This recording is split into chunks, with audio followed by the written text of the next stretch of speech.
ఓం విష్ణు పురాణములోని అద్వైత భావములు.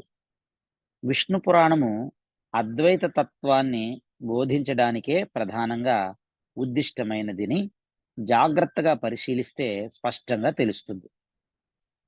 అప్పుడు అతడు అనగా జీవుడు పరమాత్మతో ఐక్యం పొందుతాడు.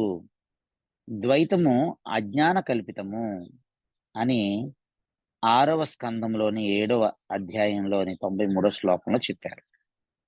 ప్రపంచం అంతా విజ్ఞాన రూపమైనది. బాహ్య ప్రపంచం ఉన్నదని అజ్ఞానులు మాత్రమే అనుకుంటారు అని 2వ స్కందములోని 14వ అధ్యాయంలోని 33వ శ్లోకంలో చెప్పారు. అన్ని శరీరాల్లోనూ ఉన్నది ఒక్క ఆత్మయే అయినప్పుడు నువ్వు నేను అను భేదబుద్ధి అర్ధరహితమైనది.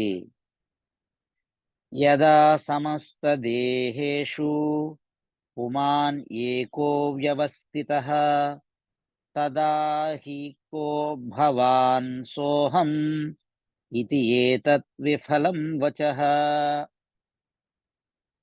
అని విష్ణు పురాణంలోని 2వ స్కందంలో 13వ అధ్యాయంలో 91వ శ్లోకంలో చెప్పబడింది. హరి ఓం తత్సత్.